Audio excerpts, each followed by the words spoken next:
Yo, nakanood din ng concert at saka syempre nagpicture tayo ng mga dating member ng BMS at saka yun, sumuporta tayo sa mga tropa natin. Shoutout syempre kay Sir Simon, yung kila Hillary, si AC at saka yun nga, tumakas kami, nanghinain kami kila Jorisa dahil pasalamat pala sa kanila. Yan, nagputrit at konting shot. Syempre shoutout sa Kambal kay Josel at saka kay Jorisa. Maraming salamat sa masarap na menudo. Tsaka yan, hulaan nyo kung sino yan. Hulaan nyo, hindi nyo makihuhula kung sino yan. Tsaka yan, maraming salamat sa pagkakataon niya na maging PA. Hindi na tayo nakapag-entrance kapo kasi kinuha tayong PA ni Boss Toto natin. PA driver tayo kahapon ni Boss Toto, idol natin. Hanggang sa pagsasakla, anak ng tokwa, talo. Tsaka yun nga, tuloy natin yung sa drums papawis natin. Medyo ginaganahan tayo, na-inspire tayo at nakakaingit din tumugtog sa ganong stage na napakasarap talaga. Yung saludo sa mga tropa natin nandiyan dyan ng Perla, Pentel, ano pa ba yung kagabing bata nandun din yung Kadyo at saka tatlo yung kasama natin, Pentel, Scavengers yun. Saludo kay Boss AC ng Chill Production, Bulacan. Napaka solid yung pondo nila simula noon hanggang ngayon ay patuloy na nandoon. At saka yun nga, kay Lamonik, kay Jik na sumunod din. Dapat may tugtog sila sa Malolos kaso hindi nila tinanggap para syempre makainuman din yung tropa at saka mapanood din yung performance ng mga kapwa nating musikero ng tropa natin. At saka yun nga, sa mga tropa natin musikero ng BMS, Baliwag Music Society na simula dati hanggang ngayon ay nakakasama pa natin. Saludo sa inyo. Tuloy nyo lang yung mga musika nyo. Tsaka yun, sa shoutout sa Bustos Music Arangkada. Saludo, napakaganda ng setup, lalo na sa sound system, kung sino man yung sound system na yun. Pero nakita ko doon ang One Touch at saka sila Mix John. Yun yung mga nakita ko kapon na, pero ibang may-ari ng sound system hindi ko nakilala. Pero saludo sa inyo, napakaganda ng binigay nyong setup para sa Lola Amor na napaka-solid din ng tugtugan. At saka yan nga, tuloy-tuloy lang tayo sa pagbibigay ng maikling pattern para sakaling may mapulot kayo, kagaya ng diskarte ko nakuha kay Sir Blue ng Drums Manila. Kinuha ko yung pina-challenge na pattern, tapos ngayon nakakasigurong simula sa isang pattern na yon, in-expound ko siya, naging nasa siguro mga nasa 10. Napakasimpleng bagay lang, basta yung kuha ka ng diskarte sa napanood mo, tapos duktungan mo yun ng pamilyar ka na. Kasi ako talagang pamilyar na ako sa pattern ng double stroke. Sabi nga ko, saan ka magaling, doon mo expound, doon mo mas exaggerate mo pa. Sabi nga ni Steve Vai, gitarista naman yun. At saka ito na yung pattern na i-share ko sa inyo. Sana mag-enjoy tayo. Share ko lang, tuktukan lang natin yung isang pattern mula kahapon. Sabi ko nga, mula tayo ron sa may pinaka-foundation na pattern niya. Halimbawa, ang first bar niya, yung pattern na yun, second bar, binabaguhan lang natin ng konti. O yung sa kasama niyang groupings, binabaguhan lang natin. Pero ganun pa rin, inaayos-ayos lang natin ng konti. Ayan nga, left, right, left, right, kick, plum. Tapos right, left, right, left,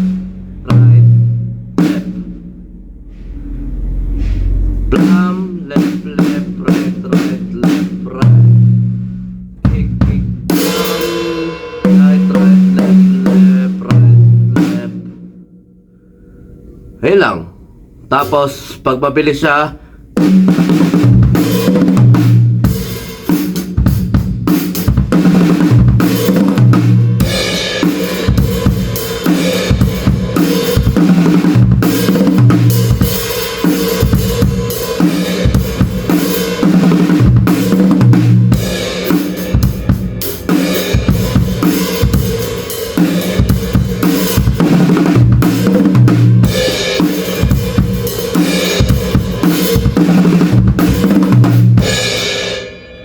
pattern niya, Plum, left, left, right, right. Left, right. Kick, kick, plum. Tapos right, right, left, left. Right, left. Ayun lang. Right, left. Kaya nga,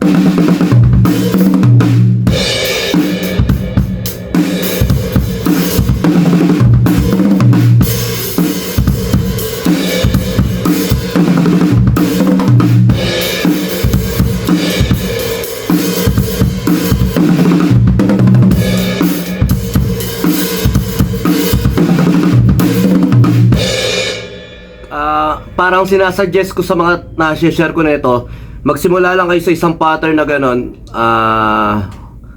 Isang simpleng pattern na pinaka-foundation niya, tapos elaborate nyo lang, gamitin nyo ng gamitin. Karaniwan niya sa atin, di ba? Parang nasasanay na lang tayo sa sipra.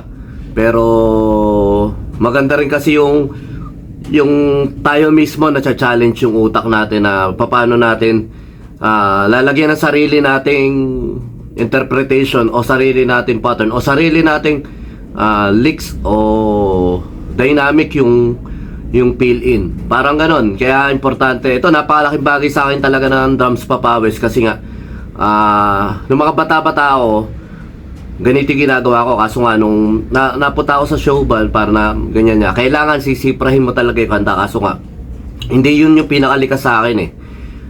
Talagang nandoon ako sa feel, sa emotion bilang musikero na gusto kong i-improve o gusto kong ibigay sa music yung sarili kong interpretation o sarili kong pakiramdam. Kasi sa music ganun eh. Basta madaming aspeto, pero syempre yun nga. Pero dahil working musicians tayo, showband tayo, syempre sa majority pa rin tayo sumusunod niyan. Doon pa rin tayo sa ayun nga, sa sipra ng konti, pero hindi naman din ako ganun kagaling talaga sa mipra. At mas pinopokusan ko kung ano yung may improve ko kasi sa music o ano yung may ko-contribute ko ng konti sa music. Dahil nga kanya-kanya naman ang pananawang at interpretation at pakiramdam sa music. Kaya ayun lang, yun ang ginagawa ko. Kung meron akong maiisip o pattern na ganito, ayun yung karaniwang ginagawa ko. Pero dahil nga hindi naman kayo kamado o hindi kayo karaniwan sa music namin dito sa showband, salpakan lang, kaya hindi rin na-execute ng malinis kasi nga mismong tugtugan na lang, ganon. Basta ayun lang, yung pattern nito simple lang. Plum, left, left, right, right, left, right, tapos right, right, left, left, right, left. Ayun lang.